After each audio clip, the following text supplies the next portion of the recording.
replays, just type in hashtag replay just so I know that you're watching.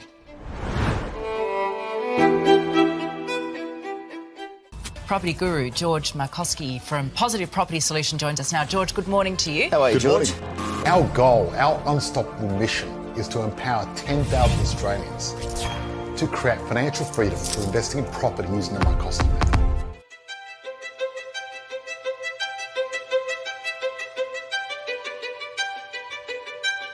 Okay guys, we've got 10 seconds left. Can't wait to show you a great, amazing session tonight. 10, 9, 8, 7, 6, 5, 4, 3, 2, 1.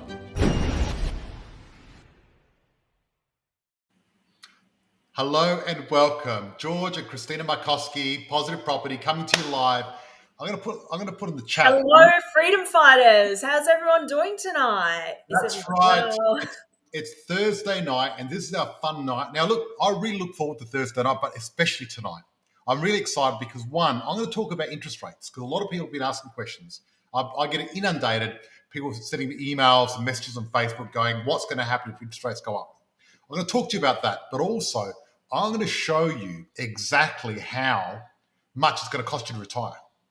Cool. Yeah, I know there's a lot of people recently who have been questioning and asking for your retirement calculator. Yep. And what I've done is I've created a retirement calculator. I did this quite a few years back, probably 15 years back, and it's still an amazing tool. And this calculator, you just plug in the numbers and you find out how long, because the deal is you've got to get real. You really got to get real. Absolutely. You have to get serious about, your retirement, about your life, about your future. But before we get into that, I just wanted to really quickly let everyone know, everyone who is joining us on the Facebook Live session, you may or may not know, we've actually got a podcast. So yes. If you haven't, head on over, check us out. We're on iTunes. It's the Positive Property Show with George Markowski. That's the Positive Property Show with George Markowski. You can find us on iTunes and on Spotify, you name it. Come on, check us out. And or if you're listening to the podcast, come on over to our Facebook group, Australian Property Chat. That's right. Now, okay, so the deal is what I'm going to be doing is I'm going to be offering the retirement calculator at the end and putting the link, right? So, so what's going to happen is if you're on the podcast, on YouTube, anywhere else like that, what you need to do is go into the Australian Property Chat, join our Facebook group to get the link for the free training. You're going to get the calculator, the PDF, the workbooks, and the video. Because tonight I'm going to do the full training and explain to you exactly how to do it. I'm going to show you exactly what it's going to take for you to replace your income through property. And for those of you watching us live, don't forget to drop a hashtag live. Let us know you're here. Say hello, hashtag live. And look, I know many of you watch the replays. Actually, quite a few of you. Most of you watch the replays. If you watch the replay, type in hashtag replay. And then I know you're watching. I keep a little eye on you. And I know that you're there because, look, people that pop up more often, right, I know that you're on your way. So that way when we do meet, it's not, a cold start. It's nice and warm. Because I always hear people, the people that do hashtag live or hashtag replay, I get to see your names and I remember you. And we're going to meet one day or later. So you never know, especially when this COVID thing's over. You never know. It's going to be happening. Absolutely. We'll all catch up for a coffee. Yeah. So I guess the first thing I want to talk about is interest rates in the property market because a lot of people are scared. And there's been a lot of talk of interest rates. What if they go up? What's going to happen to the property market?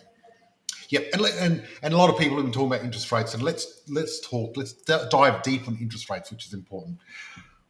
One thing is interest rates in the whole world. Every country's got a reserve bank, right? We've got the RBA called the Reserve Bank of Australia. Then they've got the Federal Reserve of America and whatever other country they've got. And what happens is the Reserve Bank of Australia, they actually choose what our current interest rate is in our country. They control everything. They're like the first tier, right?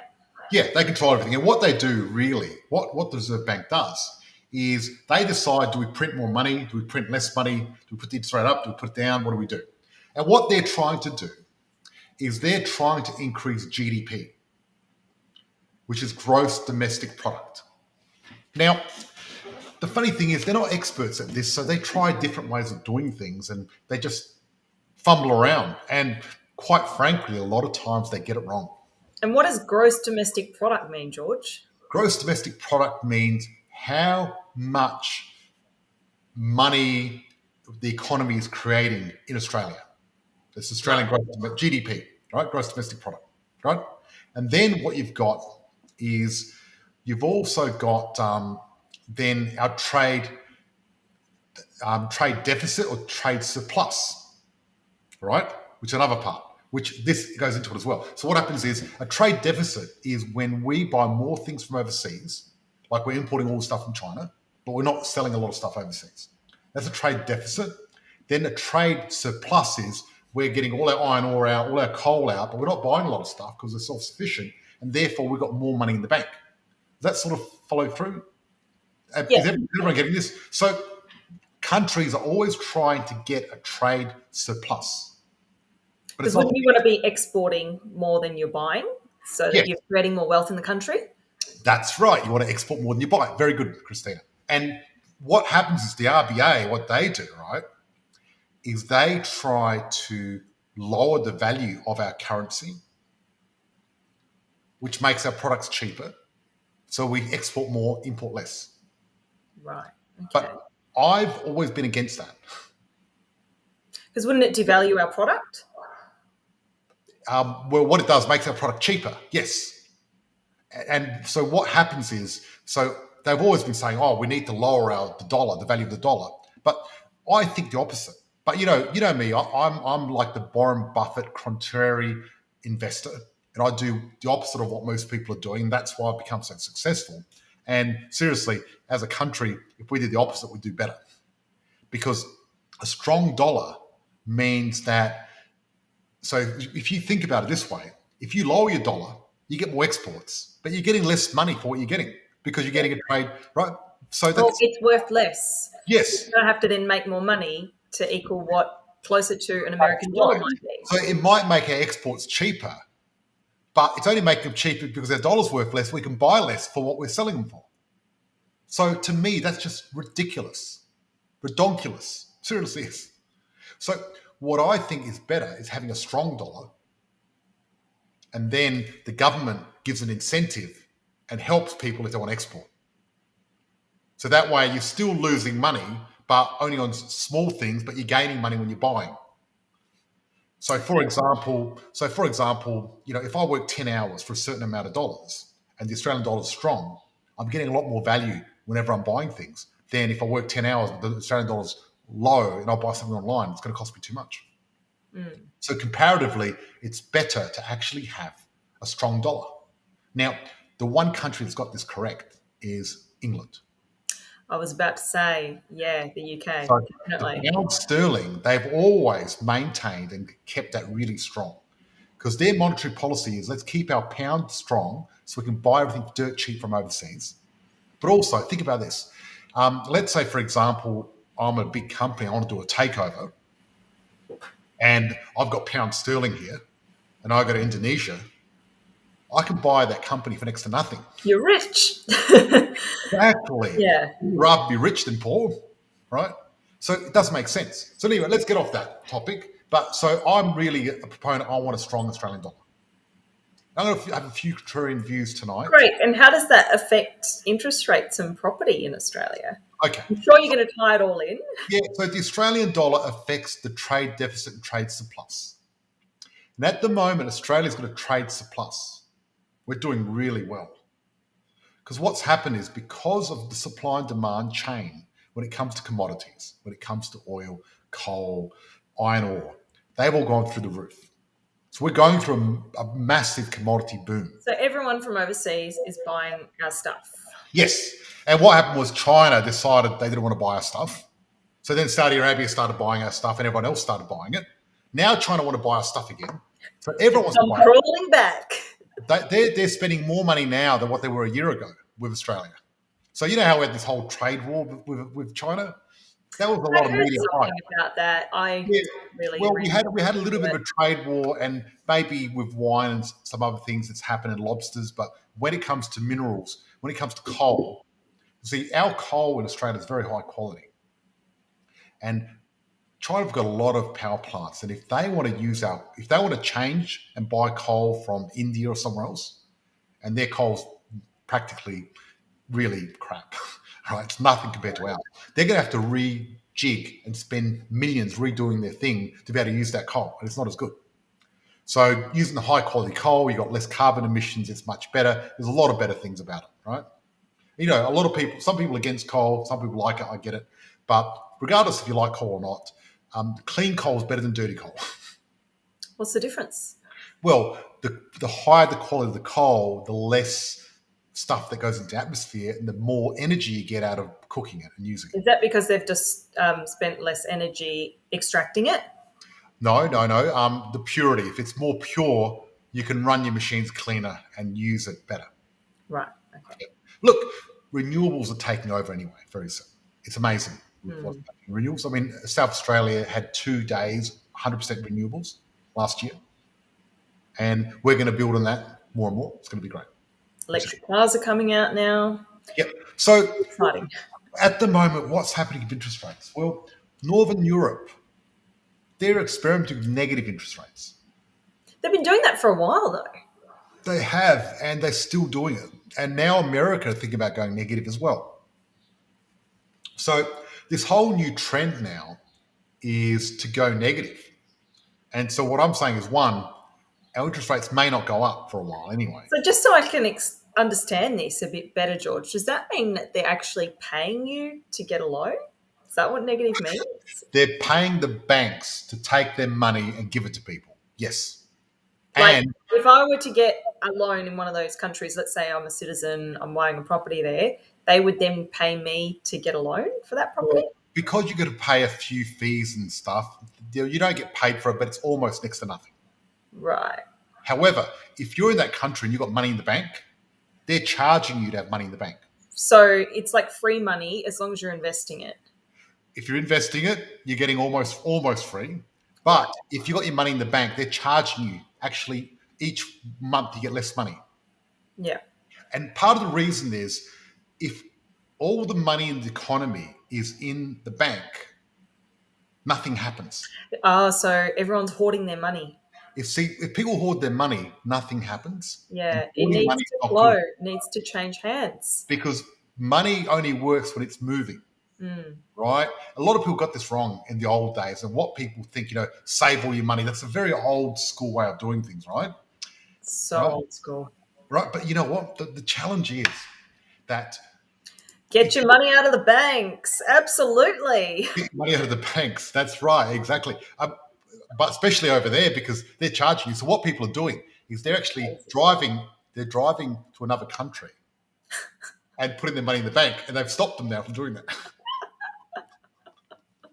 They're going to have to smuggle it across the border in diamonds or something. Yes, exactly. Because you can only take 10,000 US overseas, whatever. So that's the limit. But over there, because you've got borders that have got no checkpoints, you can actually take as much as you want. Mm-hmm. Put money in property. Hey, Not a bad idea. do you expect interest rate? You can read out the questions. I'll answer them. Do you expect interest rates to go negative here in Australia? Look, when it comes to the RBA, they're unpredictable, and you never know. And it all depends on what idea they're thinking of. They're trying their best. They're going to think of ideas, and it all depends it all depends what other countries do. So if America goes negative, and then England go negative and all that, we might copy and follow suit. If America doesn't go negative, we ain't going negative either, right?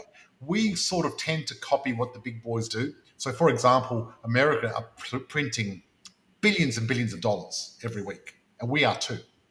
And the reason we're printing so much money is not because we need to. We're printing money to keep the Australian dollar low. So that's where it comes in. So the RBA at the moment is printing $4 billion a week. And the only reason they're doing that is to keep the Australian dollar low because our Australian dollar is going to go too high. As far as I'm concerned, bring it up because then I can go on holiday and have some fun. I love it. Oh, look, when the Australian dollar's high, I love going on holiday. When you go on holiday and the Australian dollar's like, I remember when the Australian dollar was so high, it was higher than the American dollar, just about anyone except for England. And you'd go somewhere, and no matter what you bought, it was dirt cheap, and you just spend money like you're a billionaire. It was good fun. Oh. Absolutely. The only way is up, especially if there's a wage increase. Yes. So yeah, they have said that if wages and CPI index goes up, and we have a real wage increase, that the interest rates will go up. So they're predicting the interest rates may go up in the next year or two. Okay. And now that comes down to how's that going to affect property? Well, let's look into this. What do you think the national average loan size for owner-occupied dwellings is? I don't know. $574,000, according to the Australian Bureau of Statistics. So just over $500,000. Yeah, just over $500,000. So it's not a very big loan compared No. to, I mean, because you'd think with all these $1 million properties, you'd think it'd be much higher, right? So the average loan is not Here in that big. Australia, we've got a very high percentage of people actually owning properties outright. Yeah, probably one of the highest. Now, one thing that's happened recently, I must say, is owner-occupiers have gone down. There's less people that own properties now than there was 10 years ago. Interesting. So what's happening is we're slowly getting less owner-occupiers and more investors into the market. More people rent vesting. Yes, rent vesting, but the rent investors, they're investing in property, so they're buying property. But a lot of people are saying, stuff it, we're just going to rent, enjoy our lives, and not worry about the headaches. Because some people just can't be bothered, especially a lot of the millennials. They're like, stuff it. Because, everything's become rental. I mean, pretty soon they're going to be renting cars, they're going to be renting houses, they're going to be renting everything. Because everything's on subscription-based now, Yeah, I was going to say, like, ownership of things is going down in general. Like, you used to own CDs, DVDs, and now we sort of just rent everything. Like, if we've got Netflix, it's just a streaming service. Spotify, we don't own the music anymore. We subscribe to it. So the whole world's going that way, and I think it's going to go that way with cars next. And then, potentially. It's going to happen with property as well. Now, the thing is, like, for example, with cars, it's cheaper to get an Uber than own a car. Wow. Right? And it's cheaper to rent where you want to live than to own the property where you want to live if you want to live somewhere nice. But, the thing is, the fact of it is that everything's going from as expensive, right? Absolutely. Everything keeps developing too fast to warrant buying, especially when it comes to technology. Yeah. I think about this DSLR camera that I spent like over $5,000 on. It was obsolete in a few months. And I was like, oh, there's another version out now that's way better. And I just spent all that money. No. So I was like, I would have been much better off just renting the camera. Yeah. It's what's happening with everything. Everything's getting basically demonetized, getting cheaper, getting democratized, more access to everyone. It's just getting easier, right? And because of that, people have got more money to spend on stuff. So the average interest owner-occupier loan size is $574,000. So they're not racking up millions of dollars or stuff like that. You know what I mean? That's the fact. Now the thing is, if interest rates went up on $574,000, your weekly payments would go up maybe $50, $60, $70. Now, $50, $60, $70 in your own occupier is not going to kill anyone. No. Right? It's not going to put them out of business, most people that have got a house with that big mortgage, because that house is probably worth about $800,000, $900,000. So if someone's got a $900,000 house, if they're going to pay an extra $50 or $60, $70 on their house, it's not going to do a lot of difference. Right. So that's one of the things. Now, we've experienced record capital growth and rental rates, right? Rental rates are growing at the fastest pace in the last 10 years. That's pretty awesome. If you've got investment properties, whoop, whoop. Yep. Now, the Money in the bank. thing is, I always look at history. You know what Mark Twain said? History doesn't repeat, but it sure does rhyme. And I look at history, and what history shows is that interest rates do not force property markets into booms or busts, right? It's more about affordability, local economic conditions, and basically consumer sentiment. And one more thing is actual access to lending, right? So before COVID, there was going to be a boom before COVID, but APRA came down and made it really difficult to borrow money, and that stifled that boom. So what we're seeing now is just that boom that wanted to come out 2 or 3 years ago. Well, it's the rebound effect, which is always going to happen when you restrict something. It's a bit like a dam holding back all that flood water, and then the dam bursts and it's like bang, and then you get that rebound. Okay, yeah. So basically, what we had is we had APRA stop lending, really make it tough. And then we had COVID stop people from selling. So we restricted it doubly. So now there's extra pressure on people wanting to get property. Right? And the thing is, you shouldn't get FOMO. Try not to get FOMO because there's a lot of stuff there. Now, someone's asked another question. Do you want to go through that question, Christina? Yeah, sure, absolutely. So if you owned a property outright in an area which has given some growth and decline in rent, would you recommend selling or pulling out equity? Explain why it is not ideal to own a property outright. Okay, well, good question. There's quite a few questions there, right? So I'm going to try to cut those questions down into manageable bite-sized pieces. Right, would you recommend selling or pulling out equity? I normally recommend pulling out equity. I normally don't want to sell no matter what, depending where the property is. So there's 16,000 suburbs in Australia. And what I want to do is I want to make sure that I'm in a suburb that's going to experience growth. But if I'm in a large regional centre or capital city of my property, 9 times out of 10, I'm not selling. Right? Even if there's a decline in rent, it's going to go back up again. Rent's going to go up, it's going to go down, one of those things. Now, if you've got a unit/apartment, right, in the CBD, that's different. Their rent's declining. That's also the property's declining. I'm not a big fan of that, and I'd probably get rid of that. But I even before doing that, I always would want to do a lot of research, get someone that knows what they're doing to go through the numbers with me and be really clear. I don't want to sell something on a whim. I want to be 100% sure I need to sell, because selling property is the worst way to make money in property. You make money when you buy property and hold it and it goes up, right? And the important thing is buying property is where you make your money, but only if you do it properly and you really put the effort in to getting the right research and getting the right property, getting the right system, so it's positive cash flow and everything else like that, right? So what I was saying is if you're buying your first property, you're better off renting and buying an investment property because it's much more powerful. It's going to pay your property off. And I'd rather have a few properties that are paying me and working for me before I do anything like that.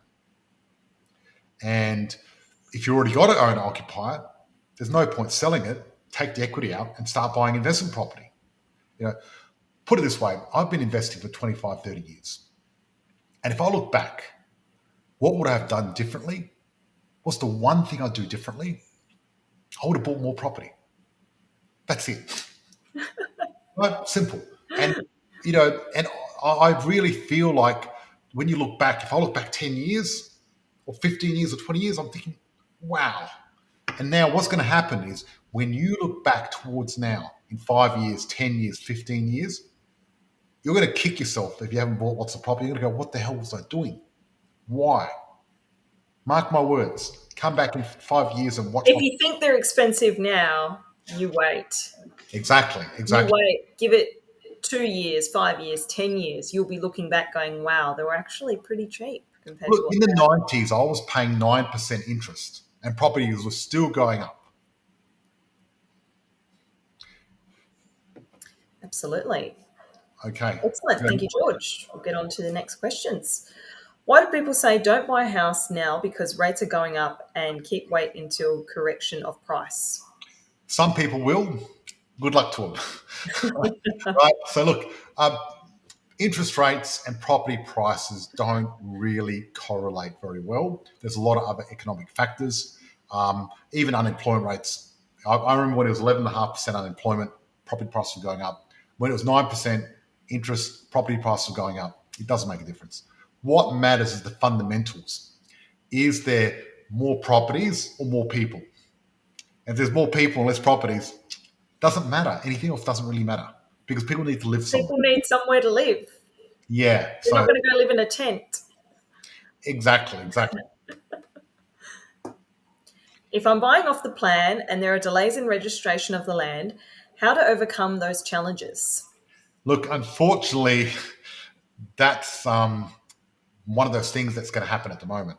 And look, at the moment, it's really challenging, and hopefully you've got someone good to help you negotiate what you need to negotiate just to make sure you're kept safe.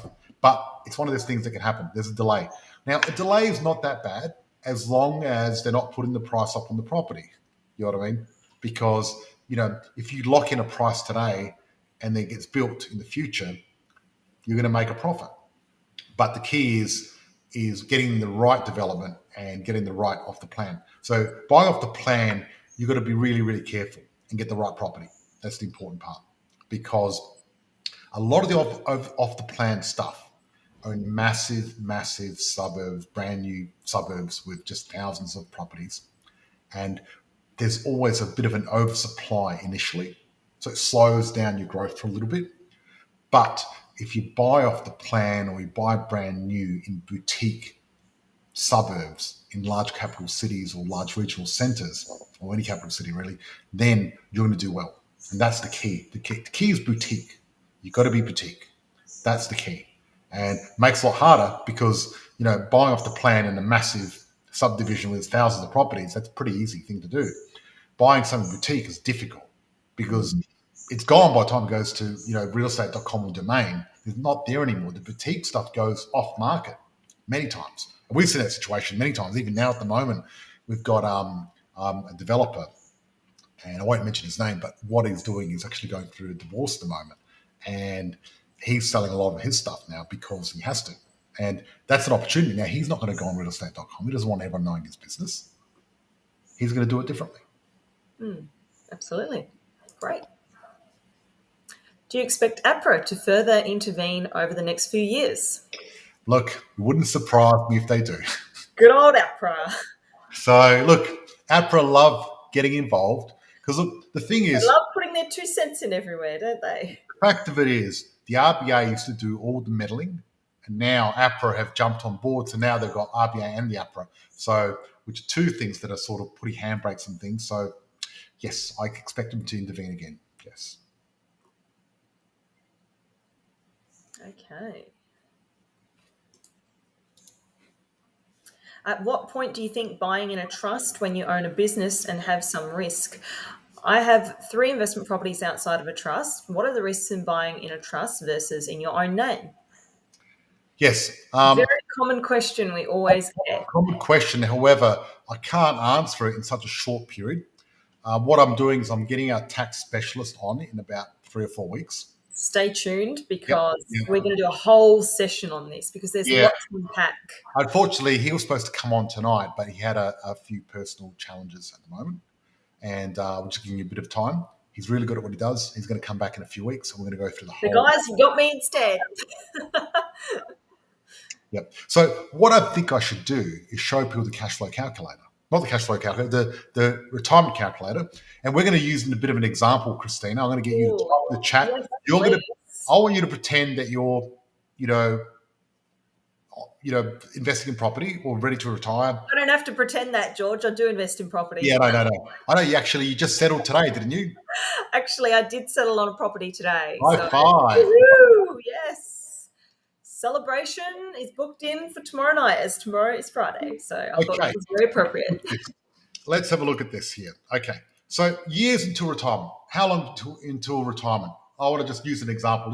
Just give me a person. I can give you. Let's just call this person. Give me a person that's real, but don't give me the real name. Okay. Yeah.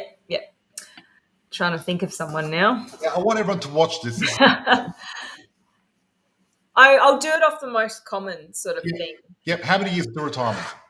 Yeah, and how many years until they want to Guys, retire? I'm going to give you access to this at the end of this session. If you want access to this, just type in hashtag retire free and I'll give you a copy of the spreadsheet. But not only that, I'll give you the workbook and the video training, which I'm actually doing right now. Is there any way, George, you can shift it over to the middle of the screen because it's way over on the left at the moment? Yep, that's the same, but that's okay. Zoom in a little bit, maybe. That might help. I'm zooming in as much as it wants to. Okay. Your screen's just way too big, but that's okay. You know, So- I've got a very big screen. I think 10 years That's into right. retirement is a pretty common goal. It's realistic for a lot of people. Some people want to do it sooner, but I think a 10-year time frame is very realistic. Yep, I think 10 years is very realistic. Also, look, a lot of people, they want to retire in 3 or 4 years. And I just say that's a bit, For some people, it is possible. Some people, it's not. It really depends on a number of things like your income. Let's use the example. I'm just, putting a pseudo name on as Tom. So Tom wants to retire in 10 years. So we've got the 10 there, estimated years in retirement. Well, let's say Tom is Let's say 30 and 55. wants to retire by 40. Okay, yep. And so it's going to be 40 years in retirement. Yeah, at least. Maybe even 45. That's a long time. 50. Let's keep it simple, 40 years. Okay, we'll make it simple. 40 years in retirement. Desired income is 200,000. Yep. Wow, this is pretty good. Asset savings. Okay, let's put this up. Let's bump it up. Tom's got a lot of money. Let's make it easy. Oh, by the way, we've got a client who joined our program just less than 5 years ago, who was 69. His name's Michael. Awesome guy, lovely guy. And he came over to our house the other day and we did a bit of a review. And he actually has replaced his income through property in under 5 years. How do we get rid of these big name tags in the bottom of us? Because it's just covering my face. I don't know, George. Okay, you don't know. That's right. Let's focus. Let's get back to the calculator. So asset-wise, so if Tom's 30, let's say he's got maybe one house, bit of money in the bank by now. So let's say he's got 500,000. Bit high for a 30-year-old to have that much. Super. And investment properties. He's got one investment property worth 400,000. Yeah, this is a very ambitious Tom. So total contribution is 900,000. All right. But to retire for 40 years at $200,000 a year, you're going to need a total of $8 million. Right? So a lot of people don't realize that, how much it costs. Because when you've got money in the bank, because this is assuming you're putting your money in the bank, right? When you've got money in the bank, and we're saying it's going to make 5% per year, right? And most people won't have the investment property. So let's see what it says when you delete the investment property. Well, I know what it's going to say. It's probably more realistic. So the shortfall is 7.1 million. So to get to his goal in 10 years, he's going to have to put away $710,000 per year, which is $13,000 a week. It's a lot. Look, and it is huge. It is mind-boggling. Let's cut it down to 100,000. Right? You're still going to need $5,000 a week to get there. If you remove the investment property, what does it say? Just delete that one. 6,000. Okay. Right? So it keeps going up. Now, this is if you're doing traditional saving, right? It's very different when you're talking about property because property's got a lot more power. But the fact of it is, and this is why I want everyone to look at this, because I need people to see this and realize that if you're going to be putting money in the bank, one, if you put your money, if you had $1 million, if you had $1 million in the bank today, 500,000. I'm going to go through the numbers. Actually, let me share my screen. I'm going to share my iPad and go through a few examples to show people. And look, guys, when you look at this, you might feel despondent. You might feel like it's a bit of a wake up call. it's a wake up call. It's a massive wake up call. In a cold ice bath. Is this guy who's got $6,000, $5,000 a week? Let's say he's got that investment property, one of them. Who's got five? And this is assuming he puts that investment property into the bank, not keep it as investment property, because if it's investment property, it'd be different. But let me share my other screen. You put 4 million in the investment property. Yep, that's not really going to work.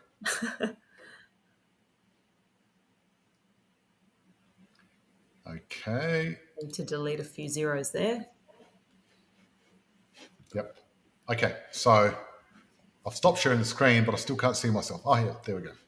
Okay, so I wanted to show you guys that, not to scare the shit out of you, but yes, to scare the shit out of you, to show you that this is, if you're saving for retirement, you're screwed, right?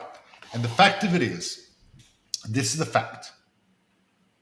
Whatever you know about investing, whatever you know about retiring on a good income, if you want to do it the old way, I just showed you, it's impossible, right? The system has been rigged against you. It's not your fault, right? They didn't teach this at school. At school, they taught us, don't collaborate, do your own work hard, copy, be on time, do your work, and then they teach you, save money, right? Yeah. Everything you've been taught is holding you back from becoming financially free. And if you don't know the rules, you don't know how to play the game. Now, the game has changed, but the problem is they don't want you to know the truth. You don't get taught this at school. The big corporates don't teach you this. The banks don't teach you this. I remember when we were at school, we had the Commonwealth Bank come in and gave us these little piggy banks and saving money, right? And the fact of it is, right, you can never save yourself to wealth.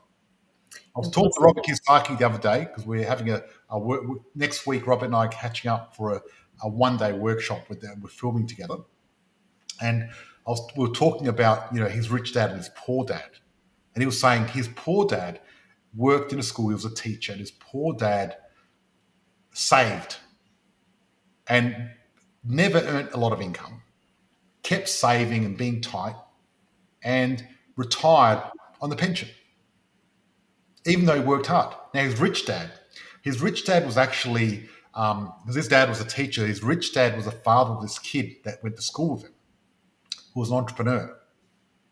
And his father said, look, I don't know about money. You've got to learn off whatever the kid's name's father is. And that's where Robert Kiyosaki learned from his rich dad.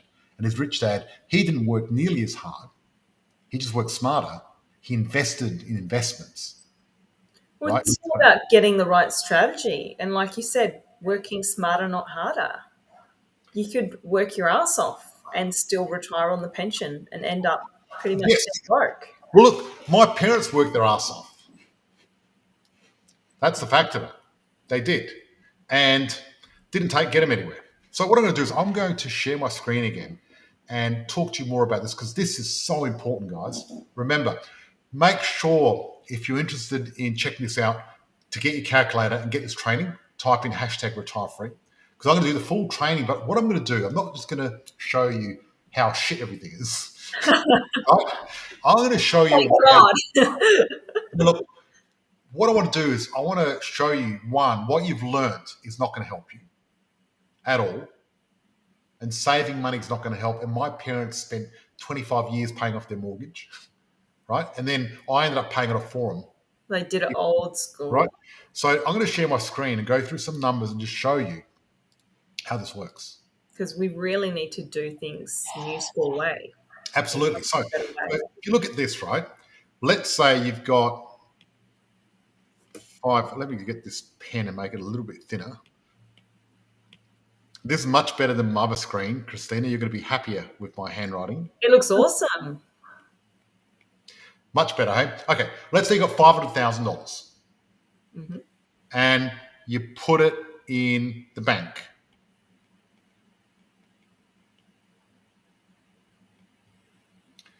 Okay, for it to double, how long is it going to take you? 83 years at this rate. It's a long time. Yes, 83 is a long time. So most people on this call, unless you've got some new longevity pill, And $1 million in 83 years will be worth a lot less too yeah, because of inflation. in 83 years, you're going to make $1 million. Actually, 500,000, you're going to make $500,000. And look, interest rates are probably going to go back up again. You'll make 500,000, you'll have $1 million. You'll have $1 million, you make 500,000, but interest rates will probably go back up again. And they're going to be averaging around 5%. So you're going to make 1 million times 0.05. You're going to be making $50,000 a year income in 83 years' time. After 83 years. After 83 years. After 83 years. Yep. That's at this current interest rate at the moment, if it slowly creeps up to 5%. Oh, that is just depressing. Right, but let's say it creeps up quicker. Maybe you get there in 40 years, right? Still, a lot of people on here, there's some 20-year-olds, you're going to be 60, right? Now, we had a 64-year-old join just over 5 years. He's got 3 properties. His name is Michael Beale. He sounds like Michael Caine. He's comes from England. He's got an amazing accent. He sounds just like the actor, right? Very smart man. And he joined our program just over 5 years ago at 64 years. So he's nearly 75 now. And he's making $50,000 a year off his investment properties. Now, in 5 years instead of 40 years. Not only that, he's only working part-time. He makes more money out of his properties than he does working. And he's actually doing what he loves. He's actually doing something he loves. So that's what I call smart. You know, he worked hard, invested, does what he loves now, and gets paid more money to do nothing, but he still does something because you need to do something. You can't do nothing. Yeah, that's awesome. Right. So that 500,000, right? If you put it in stocks, right? Stocks average about 7% per year, right? The challenge with stocks is sometimes they go down very quickly. Down to zero. Some stocks do go down to zero, and other stocks go down 50%. So back in 2008, there was a thing called the GFC, and stocks, all these people that were ready to invest in property, not in property, all these people that were ready to retire and had all their money in their superannuation, in their, what do they call it in America? I don't know. But most people lost 50% of all their money. And a lot of people couldn't retire anymore. They just didn't have enough. After saving, putting all this money in their superannuation for 30, 40 years straight, and then suddenly, a year before they retire, gone. They call it like the Y2K or something. No, in the America. baby boomers. No, I'm talking about the super in America. No, the Y2K is that was a bug. Anyway, it doesn't matter. Sounds similar. Yep. So let's say if you put it in Bitcoin, you could make a lot of money. You could always lose it all too. About 3.5 years ago, when Bitcoin started having a rally, and a lot of people asked me about it, you know, people saying, "What do you do?" And I said, "Look, Bitcoin's one of those things where you can put in 0.5% or 1% of your wealth, right? Let's say you've got $100,000 in the bank. That means that you can put in $1,000 into Bitcoin. Now, if you make money, great. If you lose it, Who cares? That's where Bitcoin is, because it's too risky. There was a guy in Sweden, and he sold his family home, put it all in Bitcoin. He was all excited, and Bitcoin did nothing. Wow. And it went to half. So what happened was in December, when he bought it in November pretty high. December it went right up. January went straight down, and ended up with nothing. And he couldn't wait out, because the problem is you have to wait a long time. We don't know what's going to happen. Now let's say property, okay? So we've got $500,000. Because this is going to answer the question, how many properties do you need to retire? Because for that retirement calculator, you need like $9 million in the bank to retire, right? And that's at 5% interest, not now. Now, today, it's like much higher. You need like 20 million in there, right? Crazy. But what I'm going to do is I'm going to show you how many properties it'll take you to retire, so you can work it out. So since we're using the $500,000 mark, we're going to start with the $500,000, right? So let's say we've got a house here worth $500,000. This house worth $500,000 is going to get you around about 5% return. So 500,000 times 5 equals $25,000 income per year. So if you got that $500,000, put it into a house, you'll make $25,000 a year. Pretty cool, hey?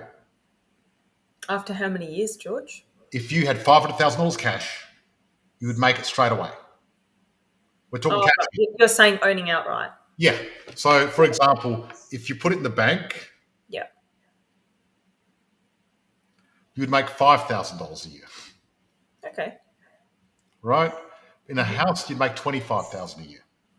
Right. But this is the thing that people don't realize. At the same time when you make that $25,000, this house is actually going up in value every year. And just on that 25,000, are you making that from the rent? From rent, Okay. right? Because you average around 5%, Yeah. 4.5% to 5.5%. That's what it is. So, but you're making that 5%, but this house is going up in value. So in the bank, you're making 5,000, which is not much at all, but the 500 is staying the same. It's not doing anything, right? But have you noticed this is different? And let me show you. So properties double every 7 to 10 years on average, sometimes longer, right? Sometimes they might take 11, 12 years, whatever. I just want to talk averages, and I want to use the number 10 because it's simple. So in 10 years, this house is bigger because it's grown in equity, right? And what happens is Story house. it's gone up. It's like a monopoly house, right? And now it's worth $1 million, right? So even though you're making 25,000 each year, that 25 keeps going up slightly. You're missing a zero on your million. There you go. Thank you. So Just put in there. 25,000 keeps going up every year as well, as rents go up, but also the actual house goes up in value. So you're doubling up, because with this in the bank, the 500,000 stays still. This 5,000 goes up slightly each year, but that's about it. So this is like a snail. But after 40 years, this turns into $1 million, but this gets there in 10. The house is a lot quicker. Yes. So let me continue, because it gets more exciting. So to double in 10 years, it's going to average around 7% per year. So that means that in the first year, we get a house worth 500,000. This is going to get good, guys. There's a big payoff here. I want everyone to get this aha moment, because It's already good. yeah, but no. Wait till you get this. When you guys get this, right? So if you're making 25,000 off one property, right, worth 500,000, that means for each $500,000 worth of property, you're making 25,000. So remember that retirement calculator before? We needed around 9 million to get in the bank account. to make 200,000. Well, with property, how much do you need? You only need 10 or 20%. You need $4 million worth of property. Right? Now that sounds big. So let me do the numbers for you and show you how it works. Okay? So 7%, this property goes up 7%. So that means 500,000 times 7%. What's that? 500 times 0.07. That means it's gone up an extra 35,000. And you're drawing on the iPad because I can't see it. No, I'm using the calculator. So year one, it's gone to $535,000. That looks like a little egg cup. Okay, let me turn it into a better looking house. Right, so it's gone up to 535,000. Right? Correct? Yes, with you. So how much money, what percentage have we made? We've made 7%. Right? But you're going to say, but George, you said the stock market makes you 7% anyway, correct? Mm-hmm. So it's about the same. But what's safer, a house or stock market? I mean, have you ever heard safe as the stock market or safe as Bitcoin or safe as the casino? No. No. Have you heard of the thing called safe as houses? Yes. You've heard that. Please type it in the chat. Safe as houses, right? So this is pretty cool, right? And we're running late because we've got another show to go to. But can you ask one of the team members to start it because I really want to finish this training? Yeah, absolutely. We're going to have to go to our private group session. Yes, but what I'm saying is I'm going to extend this a little bit longer and get someone else to go to the private group to start it with. Okay, please. Yeah, absolutely. Ask Charmaine to do that. Fantastic. So this is really cool that we're going to make $1 million on this. It's going to go up to $1 million in 10 years. But we're going to do something smarter than that, right? This house here, instead of putting 500,000, I'm going to put in 100,000. Right? And I'm going to do this, 100,000. And then I'm going to get the bank to lend me the rest of the money. Anyway, so then what's going to happen is after year one, it's going to go up $35,000. However, I've put in 100,000 and I've made 35,000. So what's the return? It's not 7% anymore, is it? No, it's actually 35%. Right? Now, 35% return on property is pretty amazing because you can't get that in the stock market unless you really speculate. And you can turn that off, Christina. You can't do that in the property.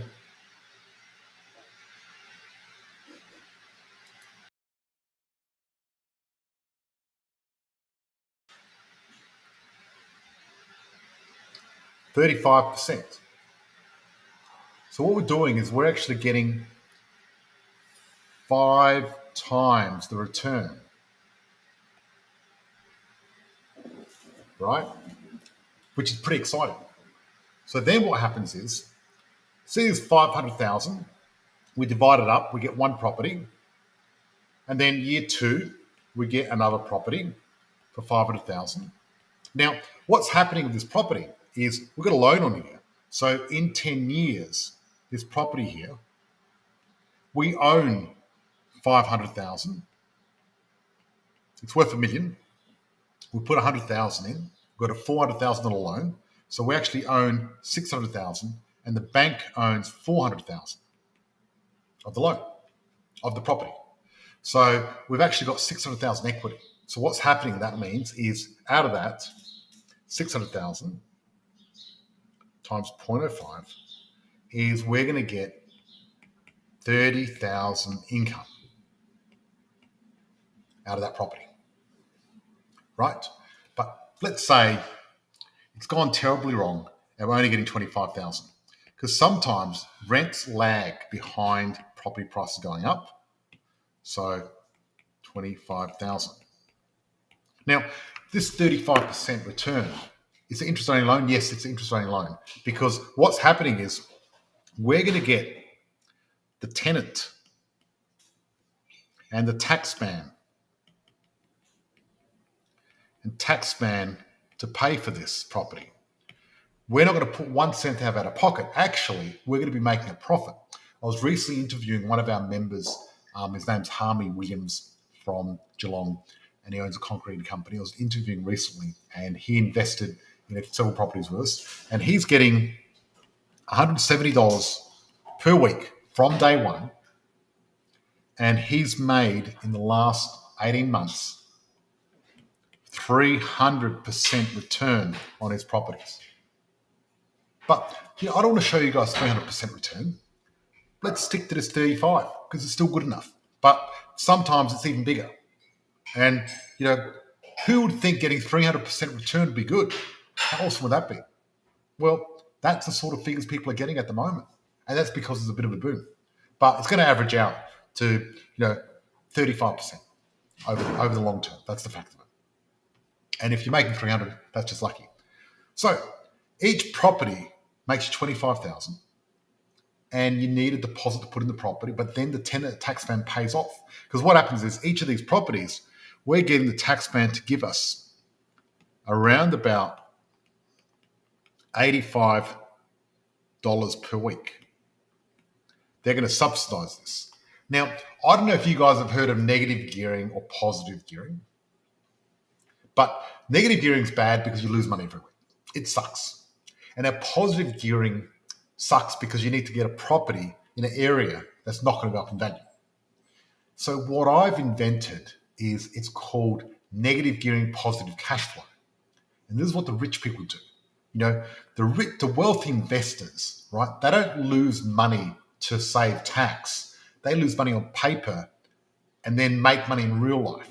So what's happening is in my properties, when I buy a property, on paper, I'll lose money on this property. It's costing me money on paper as far as the taxman is concerned. And it's totally legal. But I'm actually getting money paid. I'm getting hundreds of dollars in my pocket every week from the property. While that property is actually going up, while it's growing, it's not even costing me money, it's making money. Now, that is amazing. Nothing's like that. So, how many houses do you need to retire? Let's go in and close this down. Okay, so if you buy each house worth $500,000, that's going to get you around $25,000 income. So that means for every house is a multiple of 25,000. So one house equals 25,000 income. And if you got two, that's 50,000. 3 houses will give you $75,000 income. 4 houses will give you 100,000, and so on. But 10 properties will give you the magic number of 200,000 minimum, if not more. But really what happens is the reason I've cut that 30,000 to 25,000 is because you're not going to bowl 10 at the beginning of that 10-year period. So to sort of balance that out, we're cutting it down to 200,000 to make it more realistic. Because some of the properties wouldn't have grown as much, some would grow more. So what you can do, what are our choices? I guess our choices are we can, put in $7,692 a week for the next 10 years, or we can put in, what was that number again? $7,690 a week for the next 10 years out of your pocket. And I don't know who could afford that. I couldn't do that. I can't do that. Or what we can do is buy investment property, high growth, passive cash flow assets. And what we can do is buy these properties, and instead of take money out of our pocket, get the taxman and the tenant to pay for it. And in 10 years, get 10 properties and get that $200,000. Now, what do you think is easier? The old way or the new way? Can you see that the old way of saving for retirement, the old way of doing this is just never going to work, right? And if anyone's got any questions, please ask them now, because I'm about to jump into a private group, go through some training with them. But you get that this is the way to do it. Now, the fact of it is, this is the deal. I've done it, and I've helped hundreds of people do this already. So this is not theory. This is practice. It's great when you hear people out there talking about theory and saying, you can buy a property and then you can flip it and do this and do that. I'm talking about you can buy property and use your leverage and use a tenant and taxman to do it all for you. So guys, hope you enjoyed this session. Now, what I want to do is I want to give you guys the worksheet, the calculator, and all that as a package, as a training. And I'd like to give it to you for free. All you're going to do is type in #retirefree and my team will send it out to you. I think it'd be very valuable for you to get really clear. Now, the thing is, some of you may be confronted by this, but I think there's a lot of value in you knowing exactly, how much you need to retire, and then what it's going to take in the old way, how many properties you need to get the new way, so you can get it through your head, so you know that, right? So look, what I want to do is I just want to say thank you so much for joining me tonight. Peace and love to everyone. Thank you so much. And I hope you're all well. I love my Thursday nights. I'm going to go join our Inner Circle, Black Belt Inner Circle, where we're teaching them some really ninja tactics on property. So what I'm showing you now, what I show you there, that's where you can get up to 35% return. Now, 35% return is pretty high in anyone's standard. It's amazing, especially when you compare it to anything else that you're getting these days. But like I said, we got members getting 100%, 200%, 300% return with some of our more advanced strategies. So hope you're well. Thank you so much, and look forward to seeing you next Thursday. Remember, we're here every Thursday. Come along and join us. This is my favorite time of the week. I love joining you guys.